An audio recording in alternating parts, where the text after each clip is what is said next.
The faint wind brushed against my cheeks. Malaya din itong hinihipan ang nakalugay kong buhok. Pagkatapos namin kumain, ay dinala ako ni Gab sa dalampasigan. From there I saw the wild and lively nightlife of the island. Buhat din dito ay tanaw ko na may nagaganap na party sa di kalayuan. Meron din nagpa-fire dance, kung saan palibot ang mga taong nanunood. Sa gabi kasi mas gising ang mga tao, tila hindi alintana ang maghapong dumaan. Sa gabi rin mas madaming turista ang lumalabas, para mag-party and mag-night bar. Sinulyapan ko si Gab mula sa aking tabi. He was busy watching the live band who played a slow rock music for the lively audience. The breeze blew his hair in a dishy way, and the complexion of his skin glowing well with his ocean-like eyes. Hindi ko mapigil ang alisin ang tingin dito, na tila may magnetong humihila sakin para titigan pa ito. His face was strong and defined, he had a dark brown eyes which sloped downwards in a serious expression. He changed a lot, pakiramdam ko ay ibang William na ang nasa harapan ko ngayon. He's very far from being a farmer, who's wearing a ripped jeans, a simple t-shirt and a muddy shoes. Yung lalaking hindi takot mabilad sa init ng araw, para lang makapagsaka at may maipakain sa pamilya. Ganoon ang dating William. I admire him a lot, to the point that I forget to love myself first. I realize, I held my gaze too long when, he finally turned his gaze at me. They are great, puna nito sa bandang tumutugtog. I cleared my throat as I nodded in response. Yumuko ako para itinago sa nakalugay na buhok ang namumulang pisngi. Pakiramdam ko ay itinulus ako mula sa pagkakatayo, dahil nahuli niya ako sa aktong tinatitigan siya. My heart struck with surprise as I felt his corded fingers, at the back of my neck. He slowly gathered my hair, at the back of my shoulder and planted some kisses there hotly. Minsan gusto kong itanong sa sarili ko, kung naging mabuti ba akong kaibigan at asawa sa iyo noon. He started as he exhaled sharply at the back of my ears. Kumibot ang labi ko, unti-unti akong ibinalik nito sa kahapon. We came from a different world. He's a farmer, while I'm a spoiled brat with a golden spoon in my mouth. We're in a different world, and have a different goals in life. Ngunit ganoon na lang bumaliktad ang mundo para sa amin. Ang tala na dati tinatanaw lang at hinihintay ang pagkinang sa gabi, ay bumaba at humalik sa lupa para lang sa lalaking mahal niya. Inaamin ko, ako ang unang nagpakita ng motibo. He was my senior while I'm a sophomore in high school. Lagi akong nagpapapansin sa kanya. At dumaraan sa room nila para lang makita ito. Maraming nagsasabi na bulag daw ako, dahil sa dinami-rami ng mayayaman at mas gwapong estudyante sa school namin, ay bakit siya pa ang pinili kong mahalin. It's simply because he's a very responsible man, a hard-working student with a highest grades. And a holder of a scholarship. In short, matalino at masipag. Given na rin siguro na gwapo ito, dahil sa may lahing Kastila ang tatay nito, na lubos kong pinagpasalamat. Flashback. Alora, si William O. Tulak sakin ng ilan kong kaeskwela dahilan upang maharangan ko ang daraanan nito. His dark mysterious eyes locked down on me intensely. Namulsa ito sa harapan ko, na tila naiinip sa pwede kong sabihin. Hi, I'm stuttering. Halos lumabas na ang puso ko sa aking lalamunan dahil sa sobrang kaba. His brows twitch a little, lips curls up into a sly smirk. Alora Jane Cervantes, right? He asks confidently. Napalunok ako at kumurap-kurap. Gosh, kilala niya ako. Bakit kilala niya ako? Oh, I blurt. Mabilis akong tumalikod dito, at kumari pa ng takbo patungong ladies' room. Agad akong nagtago sa loob ng cubicle at doon pigil na tumilip. OMG! Kilala niya ako. I exclaimed. Halos maiyak ako noon sa sobrang saya, dahil akala ko hindi na niya mapupuna ang pagpapapansin ko dito. Hanggang isang araw ay nakasalubong ko itong muli sa corridor. I stopped in my mid-step. Halos yakapin ko ng mahigpit ang librong hawak ko, kasabay ng paghihingalo ng puso, habang hinihintay itong makalapit. With a few steps away, I could clearly see how hard his brows frowning at me. Hanggang huminto ito sa harapan ko. "Hi," he greeted, his lips twisted sexily. Naroon pa rin ang intensidad sa mga mata nito, na kahit hindi ibuka ang mga labi ay tila marami pa rin sinasabi. Napalunok ako. I seemed to have lost my voice. Pakiramdam ko ay huminto ang oras sa pagitan namin. I stood frozen still because right now I could feel the heat tense up from all the corner of body and my heart throbbing wild against my chest. "Jane Wright. I'm William Palma. Nice to see you again." Pakilala nito sa baritonong boses. I smiled. End of flashback. "You'd been a good husband to me and a friend to me. Wala akong pwedeng ipintas sa'yo, bukod sa pagiging habulin ng mga babae." I shook my head and chuckled a bit. "Really?" He sounds amused. Tumangala ako dito at nahuli ko ang maliit na ngiti sa kanyang labi. "Gusto mo talagang malaman ang sagot?" I asked with brows twitch a little. Nagtaas ito ng dalawang palad sa tabi ko bago umiling. "No, wala akong sinasabi." His lips quirked upwards in a infectious grin. "Well, yes. William Palma, maraming naghahabol sa iyong babae, lalo na nung college tayo." Umirap ako dito pagkatapos. Lumayo ito sa akin at namulsa sa aking tabi. "Well, girls always wanted a man who can satisfy their need and fantasies. And maybe they think that I can be that man, a man of their dreams." He grinned to reveal his straight, pearly teeth. Namilog ang mata ko, matapos ay walang pa sabi itong hinampas sa balikat. "Ang kapal mo ha." Pag-irap ko. I crossed my arms over my chest, bago tumalikod dito. "The man of their dreams." Nagpapatawa ba siya? Biglang nag-init ang dalawang pisngi ko, dahil sa may ilang pagkakataong iyon nga ang iniisip ko sa kanya noon. "Hey, just kidding," he chuckled sexily. Umayos itong muli ng tayo, at itinago ang mga kamay sa bulsa ng suot na pantalon. Muli ko itong sinulyapan, his features is now darkened, he was always obscured by his sudden seriousness. Madalas siyang ganun, madalas na seryoso, at malalim ang iniisip. "Sabi mo may pamilya pa ako, gusto ko silang makita," aniya. Namungay ang aking mga mata, halos hindi makapaniwala sa kanyang mga sinabi. Gusto kong malaman, may mga magulang pa bang naghihintay sa pagbabalik ko? "Mga kapatid," patuloy nitong sinabi habang nasa malayo ang tingin. I smiled. "Oo naman, may mga kapatid ka pa, sila Isaiah, Kesha at Zia." He tilted his head and licks his lower lip slowly. "How about my parents?" Napawi bigla ang ngiti ko sa labi nang tanungin nito ang kanyang mga magulang. "I'm sorry," yuko kong sinabi. The wind chilling my skin beneath, and to slay my hair to the ringlets. Could only hear the wind breeze sweeping around us. He took a deep sigh and turned his gaze at me. "I still don't remember anything yet, just a few glimpses about my childhood past. I remembered Rupert, nagkita kami sa isang mall a year ago." "Anong sinabi niya sa'yo?" May pag-aalala sa tinig ko. Marami akong tanong sa kanya, pero gaya mo, wala siyang sagot. Umigting ang panga nito pagkatapos. Lumunok ako. Unti-unti akong binalot ng konsensya, ramdam ko ang kagustuhan niyang malaman ang tungkol sa nakaraan nito, pero alam kong hindi iyon basta-basta.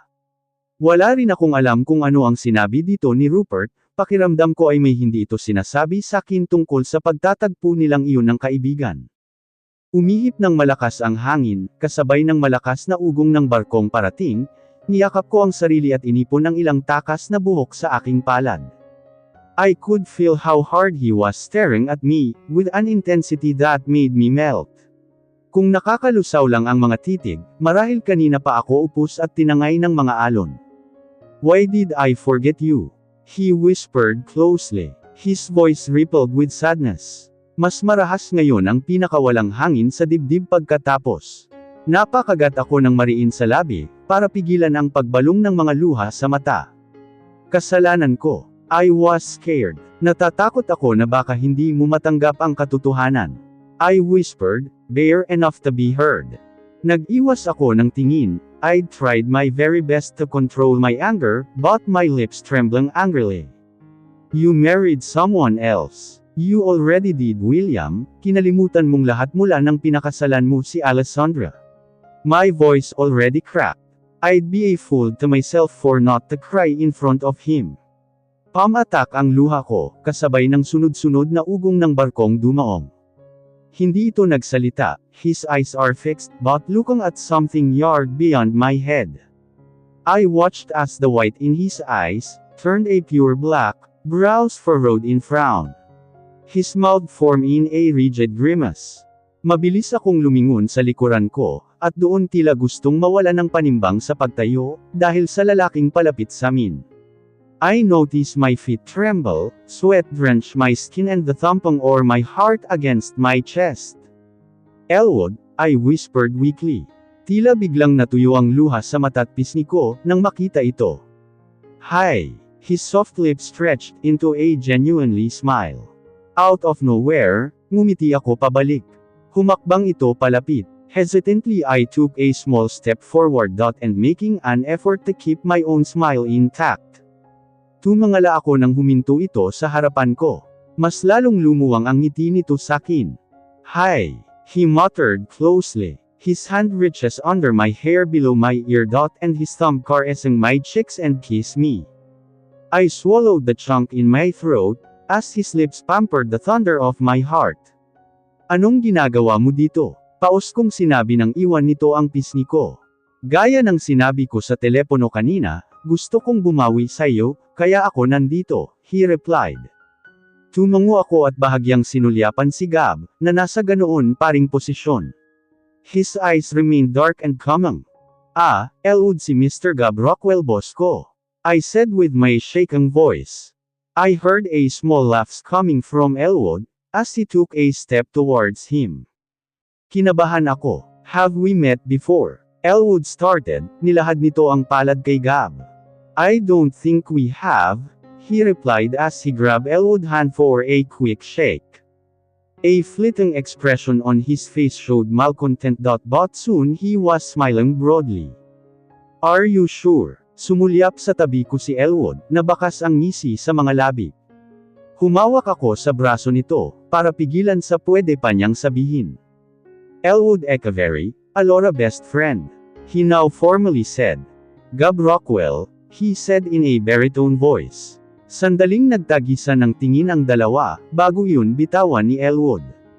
So wanna have some coffee, guys? Elwood turned his Cheshire cat smile at me. The air thick with the scent of coffee. I wrapped my long fingers around the mug and took a small sip. Elwood seated right next to me, while Gab is in front. Hindi ko alam kung dahil ba sa ambience ng coffee, kaya walang bumabasag ng katahimikan, o dahil sa tensyon sa pagitan namin. Ah, I didn't expect you to be here tonight, I shrugged a bit to lessen the tension between us. Medyo natagalan nga bumalik pa kasi ako sa seaport, para isakay ulit ang dala kong kotse sa cargo ship. I furrowed my brows, dala mo ba ang isa sa mga cargo ship nyo? Elwood just shrugged his shoulder and took one sip of his coffee. Napalingon ako kay Gab, his full attention was on the mug but his expression was dark and protruding. You were just wasting your money for this nonsense trip. Elwood. I spout. Of course I'm not.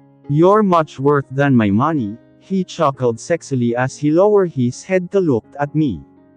I pushing out my red lips just a little, sumandal ako ng upo sa silya para iwasan ito. Elwood, we're not friends anymore, kaya hindi ka dapat gumaganyan sa harap ko. Hindi ka na sana nag-abala pa. I said lazily. Wua, teka sandali, wag mo naman akong pahiyain sa boss mo. Humarap ito kay Gab, at sumandal ng upo sa tabi ko. Gab right, what a nice name, he smiled vivaciously. He lifted the mug to his lips and took a sip before he spoke. Now I understand kung bakit ayaw umalis ni Alora dito. Hindi mo kasi natatanong, she owned the biggest mining company at Queensland.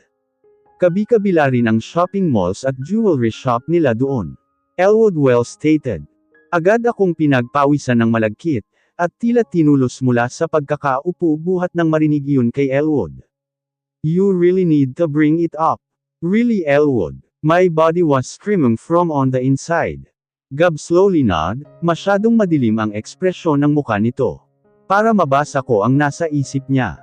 Did you do a background check before you hired a widow woman like her? Elwood fired him a winning smile. Elwood enough. Saway ko na dito. Well, you go straight to the point, Mr. Echeverry. What are you going to imply? Gab laid his back against the chair with crossing arms. Muscles rippled across every part of his body. Tila handa sa ano bang gustong ibato ni Elwood dito. Alora is too stubborn, kung ako lang ang tatanungin, ayoko siyang magtrabaho sa'yo, because she deserve better. Elwood clearly enunciate. Gab clenched his teeth, halatang hindi nito nagustuhan ang sinabing iyon ni Elwood. Matapos ay sumulyap sa gawi ko. His dark murderous eyes slowly hit my nerves. Gustong bamuka ng labi ko, para tapusin na ang usapang ito ngunit nagsalita ito. I respect your opinion, Mr. Echeverry.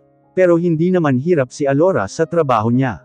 Actually kababalik lang niya sa trabaho noong nakaraan linggo. And I don't think I need a background check to know how wealthy she is, he said seriously. Elwood grinning inanely, that's not my point, Mr. Rockwell. Gusto kong tanggalin mo na siya sa trabaho ngayon din, dahil isasama ko na siya pabalik sa Queensland.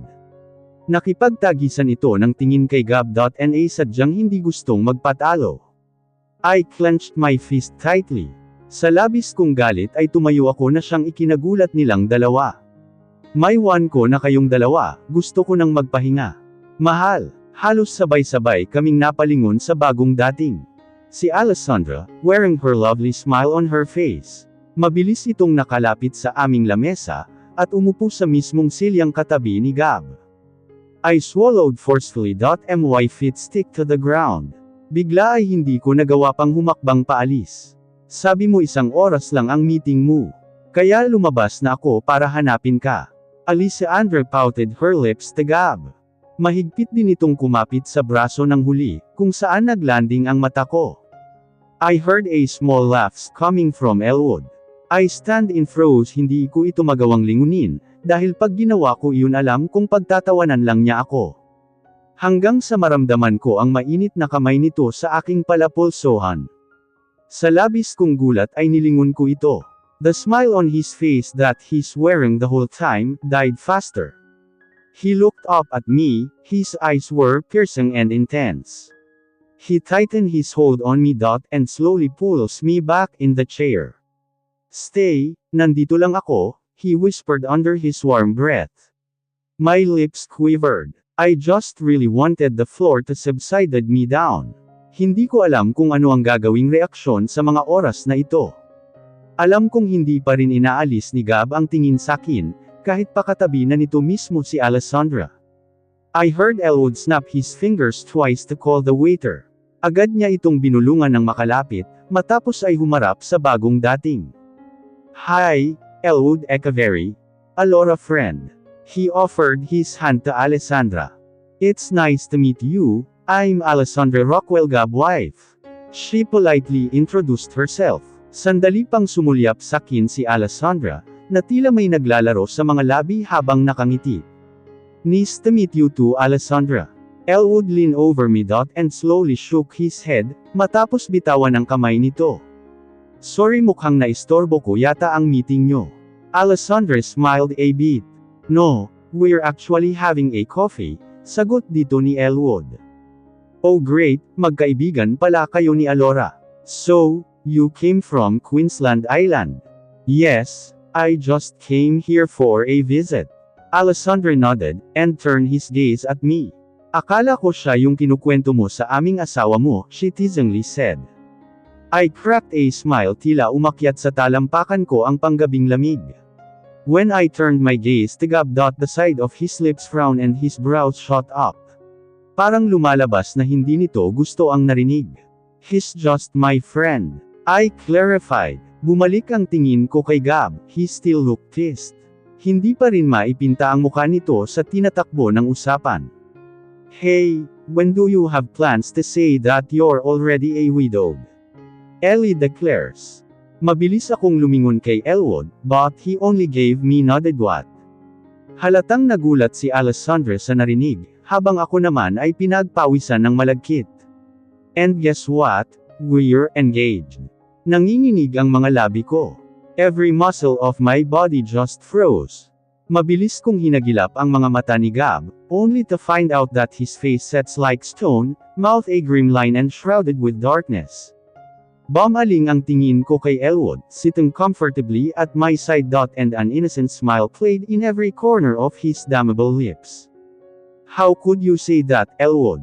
We're not yet engaged. Alam natin pareho yan, may diin kong sinabi. Ano bang pinagkaiba nun? Pareho lang yun, sweetheart. Elwood pressed his thumb finger on my cheek. Umiwas ako. Elwood, totoo bang byuda ka na? Akala namin nasa abroad ang asawa mo. Alessandra asks. Pumanig ang tingin ko dito, kung kanina ay may kinang sa mga mata nito. Ngayoy tila seryoso at walang ngiti. Ano kasi? Mahabang kwento. I utter slowly. Yumuko ako, paano'y mas lalong naningkit ang mata nito sakin. Unfortunately her husband died in an accident 3 years ago. I drinking air into my lungs, matapos ay kinagat ng mariin ang labi, dahil sa sagot na iyon ni Elwood. Mas lalo kong nilubog ang likod ko sa silya, dahil ramdam ko ang tingin sakin ni Alessandra. The table soaked into a silent. Mas lalo kong naramdaman ang awkwardness sa pagitan naming apat. Pakiramdam ko ay hindi lang ako ang may malalim na iniisip sa mga oras na ito. Well then, congrats to the both of you. I'm happy for you, Alora. Alessandra exclaimed. Hinela nito mula sa lamesa ang kamay ko, at hinawakan ng mahigpit habang bakas ang maluwang ng ngiti. My lips pursed tightly, hindi ko nagawang sumagot, dahil sa labis na gulat. Her face brightened up, mabilis din itong tumungo sakin na parang walang nangyari. Pinagpasalamat ko ang pagdating ng waiter, at pagdulog nito sa amin ng inumin para hilahin ang kamay dito. So, this calls for a celebration. Actually, next month na rin kasi ang wedding anniversary namin ni Gab, bakit hindi natin ipagdiwang ito ng maaga kasama sila, right mahal? Humilig si Alessandra sa balikat nito, at walang pasabing tinungkian ng halik sa pisngi. Gab licked his lips slowly. And lower his head to Alessandra. Not a good idea, maaga pa ang meeting ko bukas sa mga investors, he said seriously. Alessandra pouted her lips, lumayo ito at umaktong nagtatampo. Palagi na lang trabaho ang nasa isip mo. Bakit hindi mo naman subukan magsaya kahit sandali? Hindi ito sumagot, imbes ay sakin nito binato ang tingin. His eyes piercing and more intense this time, mas lalong nadepina ang panga sa pagtiimbagang. Bakit Mr. Rockwell, hindi ka ba masaya para sa amin ni Alora? Elwood rested his massive hand on my shoulder. Any words of good luck? This you should be sensible rather than despise, he then smirked a little. Yumuko ako, pakiramdam ko ay ubos na ang lakas ng loob ko, para salubungin ang mainit niyang tingin. He's right, are you not happy for them? Hindi naman naiba si Alora sa atin. Sabi dito ni Alessandra. Gab didn't bother to answer, he just shrugged his shoulder. Umangat ang likod ni Elwood sa silya. At nilapat naman ang dalawang braso sa lamesa. Ganito na lang, tutal mukhang magtatagal pa naman kayo dito, bakit hindi na lang tayo mag-lunch date bukas? Is that okay with you guys? That would be a great idea. Alessandra clapped her hands twice. Hindi kami pwede ni Alora.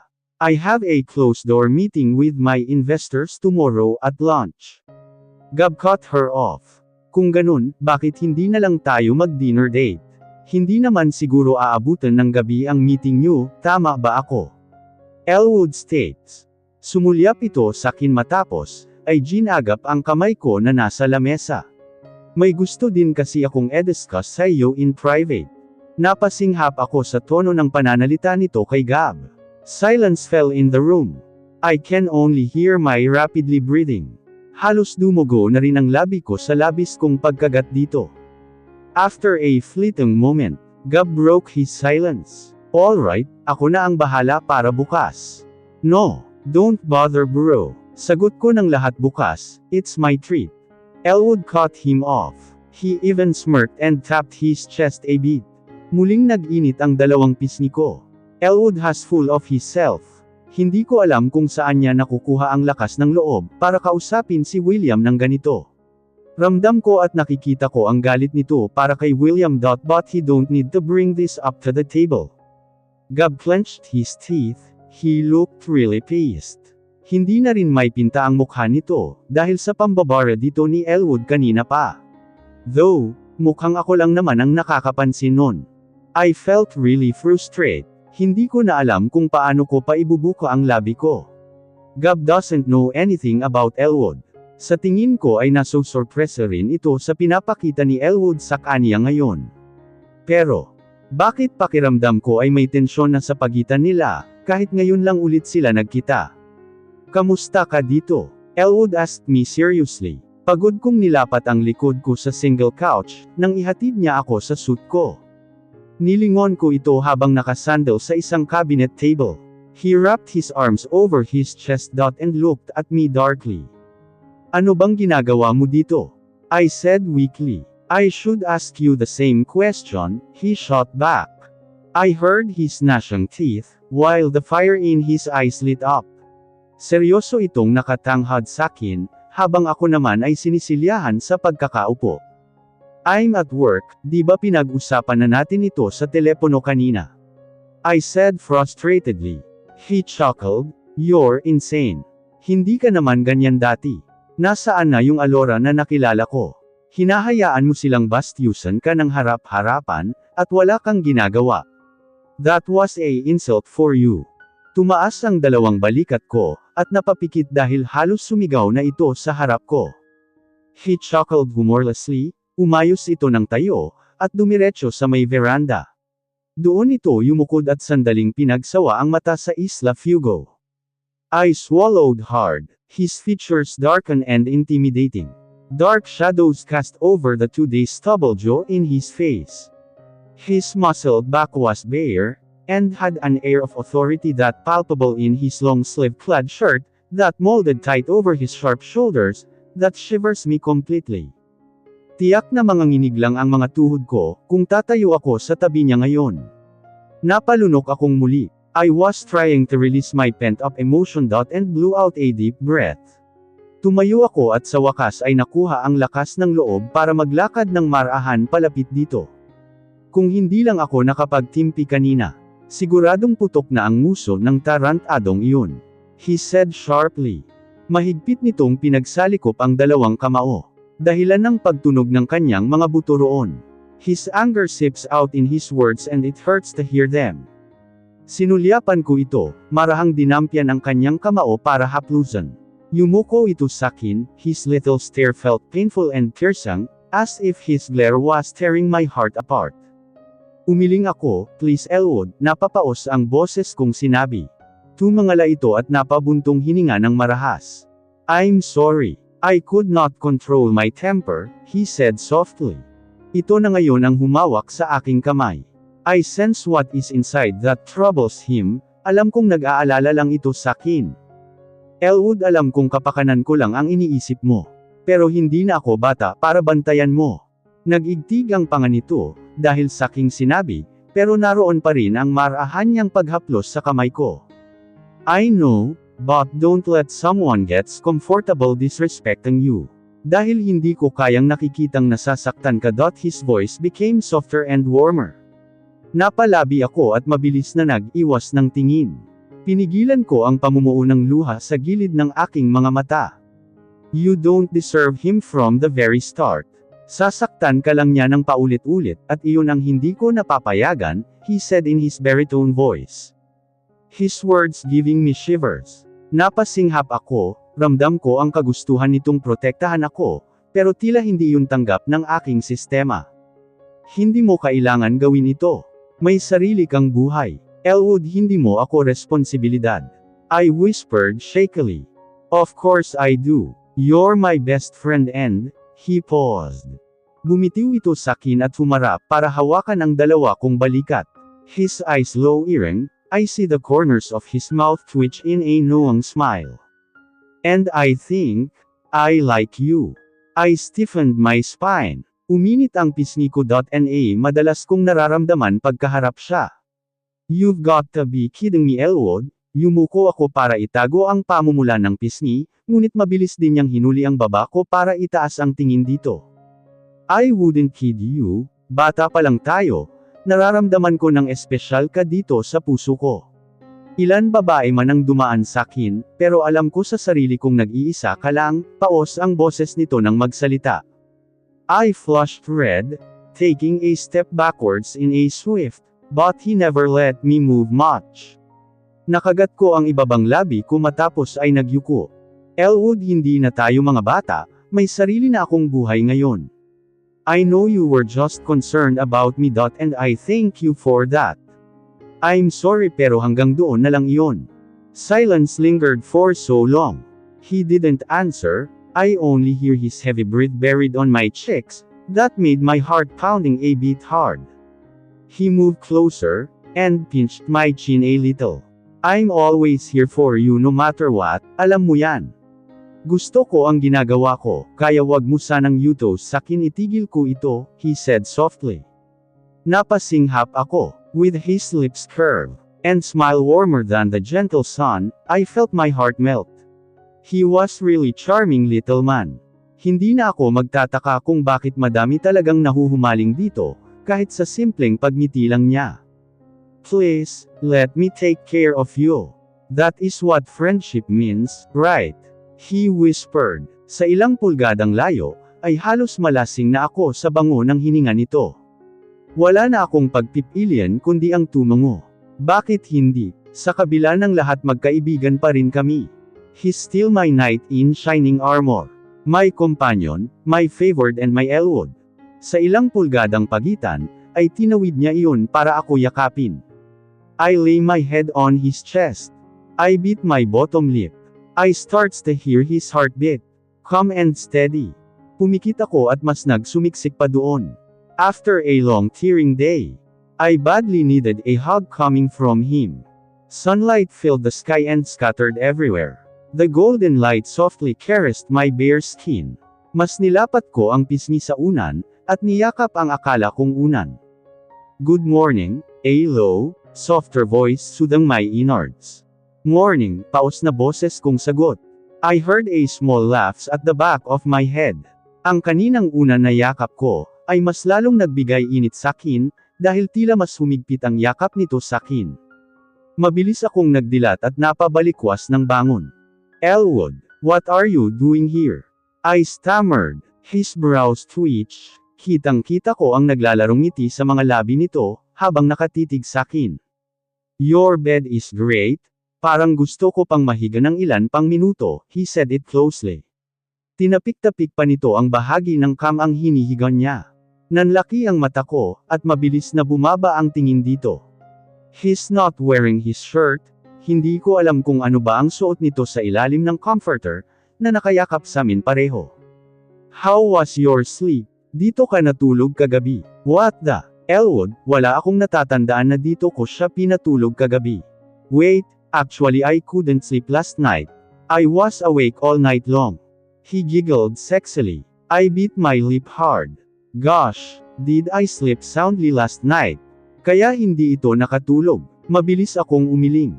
Wala akong natatandaan pinatulog kita dito. Mabilis akong nag-iwas ng tingin, at tangka na sanang babango nang hilahin nito ang bewang ko, para maigang muli. My breathing hitched. I really panicking right now. His dominance action and his strong muscles, pinning me hard against the bed. Unti-unti kong nararamdaman ang pag-iinit ng pisngi ko, dahil sa pagyakap nito sakin. Elwood, you're crossed off the line. You're very tired last night. Nakatulog ka agad kagabi nang hinatid kita sa silid mo, and I decided to sleep here with you. Ayaw mo kasi akong pakawalan, he said it calm and steady. No, I'm not, pagtanggi ko. Dahil sa labis na lapit ng mukha nito sakin, ay hindi ko magawa pang umiwas. His warm massive hand clutched around my face. He stroked my cheeks with his thumb. Yes, you were, sweetheart, he said in a hushed voice. I pursed my lips. Tumagilid ang ulo ko. Bahagyang bumaba ang tingin niya sa aking labi. Hindi ako nakatulog kagabi, dahil iyon lang ang pagkakataon na meron ako para malaya kang titigan ng ganito, he uttered slowly. Mas naramdaman ko ang bigat nito, he licked his lower lips and looked at me intensely. Masyadong maliit ang espasyong meron sa pagitan namin, para makahinga ng normal, kaya lumunok na lang ako ng ilang beses, para ibsan ang bumabangon na kaba sa puso. I'm sorry, but I wanted to taste those sweet lips of yours, he said in a low calming voice. Bago pa ako makapagprotesta, ay sunod-sunod na katok galing sa pinto ang pumihil dito. Elwood chuckled a bit. He looked up slowly and licked his lips frantically. Dahan-dahan itong lumayo sakin, at walang pa sabing tumayo para lumabas ng aking silid. Nanatili akong nakatulala, walang pumapasok sa isip ko ngayon, kundi ang tangka nitong paghalik sakin kanina. Paano kung natuloy ang halik na iyon? Hindi ko siguro mapapatawad ang sarili ko pag nagkataon. Mabilis kong hinilamos ang mukha, at tumayo na rin para sundan ito sa labas. Ngunit hindi pa man ako nakakailang hakbang mula sa pinto, ay nadepina na ang mga paa ko. Gab standing right in front of Elwood's half-naked body. His eyes darted on me and gave me a crook glare. Medyo nahimbing kasi ang tulog ng fiancé ko, kaya medyo malilate siya sa meeting you with your investor, Elwood said firmly. Napalunok ako dahil hindi inaalis ni Gab ang titig sakin. His jaw clenched, and his dark brown eyes darkened. Hindi ko maibuka ang labi ko. My knees trembling violently. Mula dito ay ramdam ko ang intensidad ng tingin niya, lalo na kung paano niya, halos habarin ang suot ko dahil sa klase ng tingin niya sakin. I'm in the conference room. Si Hans na ang bahala sa iyo pagtapos ka na sa gagawin mo, he said at me coldly. Tumalikod na ito sa amin, na wala nang iba pang sinabi. Napapikit ako ng lam-apat pasara ang pinto, kasabay nito ang pagbagsak ng dalawa kong balikat, dala ng kirot na hatid nito sa aking puso.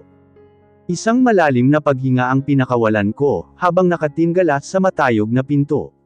Hans is near beside me, hindi ito gumagawa ng aksyon, hanggat hindi ko sinasabi. Nagsisimula na ang meeting.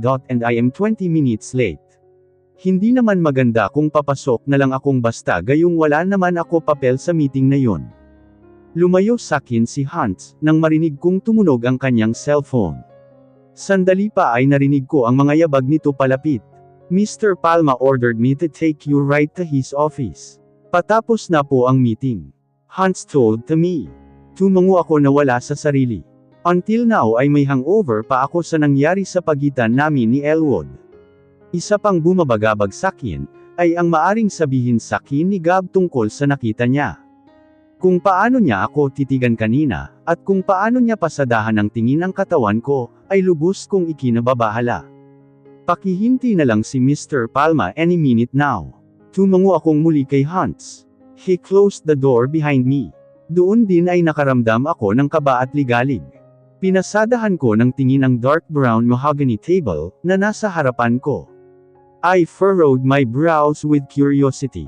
May ilang folder na naroon, at 2 tasa ng kape na walang laman.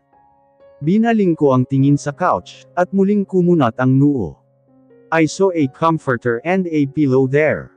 Naroon din ang laptop nito sa mesita, at isa pang tasa ng kape. Dito ba siya nagpalipas ng gabi? How about Alessandra? Dala ng kuryosidad ay naupo ako doon binisita ang ilang papeles na nakakalat sa table. I pursed my lips tightly. Ilang classified documents, and financial documents ang nandito, at lahat ng ito ay nakapangalan kay William. With my pounding heart and curiosity, isang folder ang binuksan ko, at doon ko napagtanto kung gaano kalaki ang perang inilalaan nito sa shipping yard na tinatayo niya. Ang huling folder na binuksan ko, ay lubha kong ikinagimbal. I catch myself holding my breath for a moment. My pulse throbs wildly against my chest. Doon bumukas ang pinto, dahilan kaya ako biglang napatayo. He stand looking furiously, his dark eyes locked with mine. Ganoon din dama po ang tingin nito sa papeles na binitawan ko. He looked away. But I caught the storm in his gaze.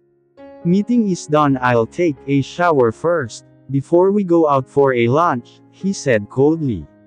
Diretso na itong pumasok sa isang pinto, at mabilis iyong isinara. Kahit ramdam ko pa ang kaba sa puso, ay muli kong dinampot ang folder na iyon. Again I gasping for air, habang pinapasadahan ito ng basa. Malinaw na nakasaad sa dokumento ang ilang expenses at earnings ng lahat ng malls at jewelry shop namin. Kahit pa ang mining company namin, pati na rin ang Rising Stone ay nakadetalye doon. Paano siya nagkaroon ng kopya nito? These documents are completely confidential. Hindi pa ganoon kalawak ang nalalaman niya tungkol sa nakaraan niya, para makakuha ng ganitong kopya ng papeles. Walang lakas akong naupo sa couch, at marahang sinapo ang ulo. Gaano ba talaga kalawak ang nalalaman nito? Agad akong umayos ng upo, nang marinig ko ang pag-click ng doorknob. Lumabas si Gab wearing the same long-sleeve polo shirt, na iba lang ang kulay. Well paired with his black slack pants, and black derby shoes. He walks towards me, with the same intensity that he wore earlier. His eyes looked dark and furious. Bumaba ang tingin nito sa mga papeles. He looked away with clenching jaw. Kamusta ang meeting? I asked, as I forced a small smile. Hindi muna ito sumagot, imbes ay inayos nito ang pagkakatupi ng sleeve ng kanyang polo. I'd already closed the deal with the investors. Tumungo-tango ako habang kagat ang ibabang labi. His features darkened. Hindi ko mabasa ang ekspresyon nito, habang nakayuko. Well, congrats. I said. Nagtaas ito ng tingin. I need one more approval from Mr. Cheng. His tone went darker and cold. Humakbang na ito at tuluyan nang lumabas ng silid. Napalunok ako at mabilis itong nilingon. Hindi na rin ako nagdalawang isip na sundan ito. Tahimik kami pareho nang makasakay ng elevator. Dahil kami lang dalawa ang nasa loob, ay hindi ko maiwasang sulyapan ito sa aking tabi. Basa pa ang buhok nito gawa ng bagong paligo. He scented the air with his shower gel and perfume that sent shiver with spine. Napasinghap ako nang namulsa ito ng tayo sa tabi ko. Sa simpleng paggalaw lamang niya, ay apektado na ako, and I hate how my body react to his small action. Did you sleep well last night? He asks. He looked at me over his shoulder, with brows knitted in a frown. Pakiramdam ko pag hindi ako sumagot ng tama, ay makakatikim ako dahil sa tinging ipinukol nito sa akin. Ayos lang.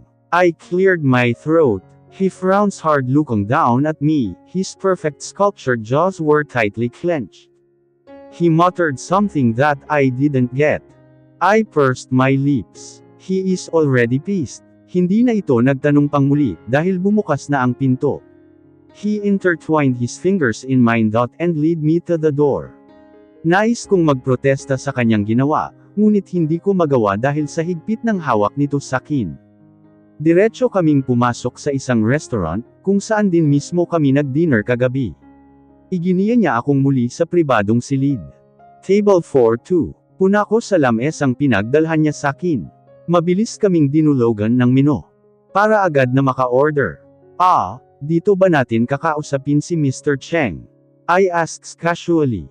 Nope, he's out of the country right now, he answered. Napalunok ako. I thought, we're having a lunch meeting with Mr. Cheng. So ibig sabihin kami lang dalawa ang nandito ngayon. Sumandal ito sa couch, at dahil round table ang lamesang meron kami, hindi maiwasang tumama ang binti nito sa akin dahil sa laki niya. I couldn't take my eyes off the table. Masyadong limitado ang espasyong meron kami, para ilibot ko pa ang mata sa paligid.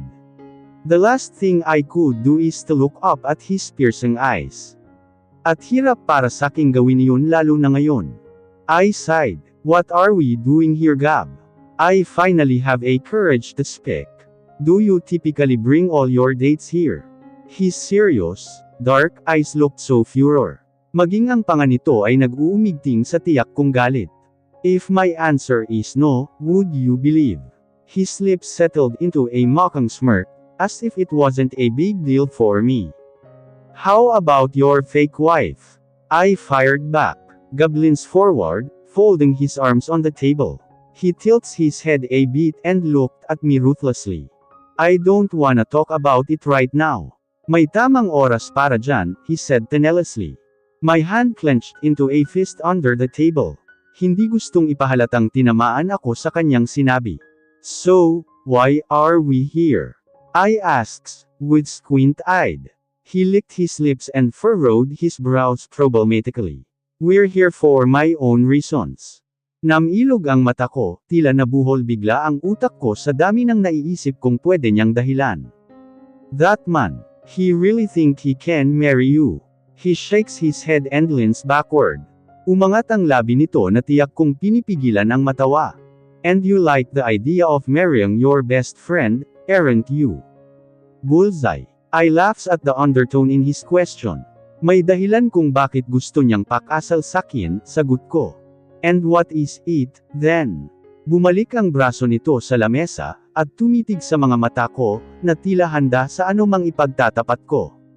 I drew out a deep breath, ilang paglunok pa ang iginawad ko sa aking lalamunan bago makapagsalita. It was an arranged marriage. They were decided to merge the two companies to form a large institution. I muttered slowly. Napakagat-labi ako nang marinig ko itong napamura. He squeezed his eyes shut and gritted. Iniisip nilang lahat na wala ka na, kaya pinagkasundo nila ako kay Elwood, I said in a low voice. He chuckled. Alam kong hindi nito gusto ang narinig, pero wala na akong pagpipiliin kundi ang aminin dito ang totoo. He's indeed taking advantage of the situation. That man was badly in love with you, he said it sharply. I swallowed hard. He has a point. Ayoko manisipin pero parang ganoon nga ang lumalabas. Elwood is in love with me, while in the other hand, gusto niya rin mapasaka niya ang pamamahala sa kumpanyang ayokong hawakan. I shook my head. Hindi ganoon si Elwood, pagmamatigas ko. Hindi ito sumagot. Why do I sound really defensive? Huli na para bawiin ko ang sinabi, dahil sa nakita kong reaksyon niya. His eyes were dark, almost pitch black. Alam kong galit na siya base sa kung paano nito titigan ang mga mata ko. Isa pa, pakiramdam ko ay may iniiwasan itong pag-usapan tungkol kay Elwood. Mabuti ay idinulog na sa amin ang in-order naming pagkain, kaya medyo nakahinga na ako ng maluwang. The table fell silent for the whole time. Wala isa man sa pagitan namin ang nagbukas muli ng usapan. Pero hindi ko pa rin ito maiwasang hindi sulyapan. After a few bites, I raised my head, and looked at him who was eating in silence. Hindi ko maitatanggi na angat ito sa lahat. He used an effortless charm enough to attract everyone's heart. Ang marahan nitong paggalaw, habang kumakain ay tiyak kung ilang beses niyang pinag-aralan. It hurts to admit that he did change, from the small things to a better version of him right now. Malayo sa William na pinangarap ko noon. Minsan hindi maiwasang isipin, kung tama pa ba itong ginagawa ko. I'm not his mistress, I am his wife, pero bakit pakiramdam ko? Isa akong kabit na pilit na tinatago. Napakurap ako nang tumaas ang tingin nito sa akin. My face grew redder in an instant. He put down his spoon and looked at me with furrowed brows. I lower my head ashamedly. Gusto kong pag-alitan ang sarili, kung bakit wala akong lakas ng loob na makipag-usap sa kanya ng normal, cause every time I tried to open my mouth, I felt my heart was about to leapt out from my throat. Sa labis kong kaba ay nahagilap ko ang baso ng wine, at bahagya yun sinimsam. I thought that drinking a little bit would help to ease my nerves, but there is no effect on me. Mas naramdaman ko ang kaba, nang tuluyan na nitong tinapos ang pagkain at umayos ng upo. Alam kong pinaninod nito ang bawat galaw ko. And I just wanted to hide into a hole at the moment, because of his unwavering gaze. May I ask you one thing? Tumaas agad ang tingin ko dito. Hindi kagaya kanina. He looked pleasant and calm. Bahagya pa nitong nilalaro ang hawak niyang wine glass, habang nakatitig sa mga mata ko. Ano yun? Wala sa loob kong isinagot. He took a sip on his wine first, before he turned his blazing gaze at me. Gaano mo kakilala si Elwood? Nilapag ko ng tahimik ang gamit kong kubyertos, at marahang nagpunas ng labi gamit ang tissue towel. He's my best friend, alam ko ang lahat ng tungkol sa kanya. I says, while shrugging my shoulder. He smirked, Itinaas nitong muli ang baso at sinade iyon ng inom. Dahil sa malakas nitong paglapag sa baso, ay nakagawa iyon ng ingay sa pagitan namin. I don't trust him. Hindi siya makabubuti para sa'yo. He stated in a hard tone. Kumunat ang noo ko dito. Paano niya nasasabi yun gayong ngayon lang ulit sila nagkita ni Elwood? Sa totoo lang hindi talaga sila magkasundo ni Elwood kahit pa noon. Elwood is very vocal to his feelings, literal din na ayaw nito kay William para sa akin, pero hindi yun sapat para magkaroon ng gap sa pagitan nilang dalawa. Wala akong nakikitang masama, para hindi siya pagkatiwalaan. He may be arrogant sometimes. He looks tough but believe me, he is really very soft-hearted man. He nodded, but I could see a disapproval gleam in his eyes. Dahil halos okupado na niya ang buong couch, ay walang kahirap-hirap nitong hinela ang bewang ko palapit sa kanya. Gab! Agad na umapaw ang puso ko sa kaba. Dahil wala pang isang iglap, ay halos yakapin na niya ako gamit ang malabakal nitong mga braso. Muling nanuot sa ilong ko ang mabango nitong amoy. His warm hand firmly clasped my wrist, dahilan para hindi ako makagalaw. The way his hand gentle caressed mine, caused my heart to speed up. What are you doing? I murmured. I just wanted to prove something, he whispered softly, brushing my hair away from my neck with his corded finger. Mariin kong nakagat ang labi sa sumunod nitong ginawa. He presses his lips to my neck and kisses way down my shoulder. He tightens his hold on me, pinahinga ang baba sa aking lantad na balikat, at hinela ako ng marahan palapit sa kanyang malapad na dibdib. My breath coming out in a short pants, as I felt his heart beating on my back. You're mine, his voice was laced with seductive vein. Pumikit ako para ibsan ang bumabangon na init sa himaymay ng aking mga ugat. Gusto ko itong pigilan sa balak niyang gawin. But before I make a move, he already cupped his hand around my face gently. He crouched down and looked at me ruthlessly. I find a smoldering heat of his desire as his eyes slowly caressed in every corner of my parting lips. William, I utter his name in low, sexy sound. Say it again, he said in a commanding visage. I swallowed hard, bumaba ang tingin nito sa tuyo kong labi, dahilan upang habolan ko ang paghinga. Now I know the answer to my question. Bigla ako nitong binitawan, gayon din agad na tumayo. Finish your food. May tatawagan lang akong importanteng tao. Ilang minuto na itong wala, ngunit halos hindi pa rin ako nakakaahon sa nangyari.